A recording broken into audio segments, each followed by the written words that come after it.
స్తుతించండి అని చెప్పినాడు. కానీ నేను దేవుని బాగా బలంగా ఇచ్చినాడు. స్తుతించినప్పుడు నా కాళ్ళు అనేది భూమి మీద అస్సలు లేవు. అస్సలకి ఎంత శక్తి వచ్చింది తెలుసా? అంత శక్తి నా మీదకి వచ్చింది.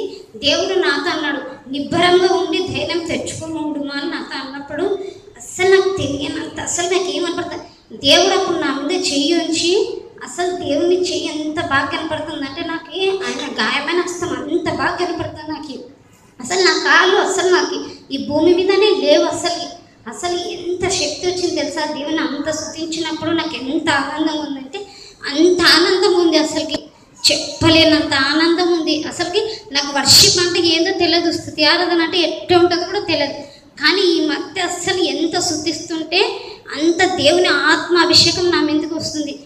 అసలు మీరందరూ నా గురించి ప్రార్థించండి, నా గర్భఫలం గురించి కూడా ప్రార్థించండి. ఎందుకంటే నాకు చాలా బాధ ఉంది, చెప్పలేనంత బాధ ఉంది.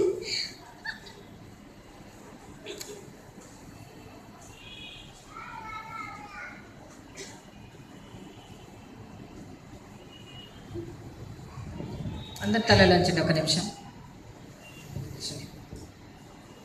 మీ చేతులు ముందుకు చాపండి. ప్రతి ఒక్కరు మీ చేతులు చాపండి.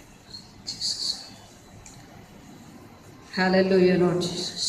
ప్రభు ఈ సమయంలో ప్రత్యేకంగా నాయన చెల్లి సునీత కొరకు ప్రత్యేకంగా ప్రార్థన చేస్తున్నా. గర్భఫలం మీరిచ్చే బహుమానం దేవా, నా తండ్రి ఆ బిడ్డ ఎదుర్కొంటున్న ప్రతి పరిస్థితి మీరు ఎరుగుదురు కనుక ఏక మనసుతో పరలోకం వైపు మా చేతులెత్తి ఆ బిడ్డ గర్భమును తాకుదురు అని ప్రార్థన చేస్తున్నాం. Touch her home Lord Jesus, open her home Lord Jesus.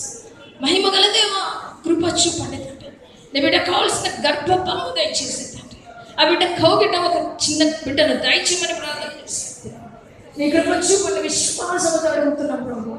బిడ్డను దీవించిన ఆయన ప్రతి వేదన, ప్రతి నింద, ప్రతి చింత తొలగించిన ఆయన సంతోషం కలిగిన తల్లి మీరు ఆశీర్వదిస్తారని విశ్వసిస్తూ ప్రభు నీ ఉన్నతమైన ఆశీర్వాదం దయచేయాలని యేసు శక్తిగల నామంలో ప్రార్థిస్తున్నాను తండ్రి.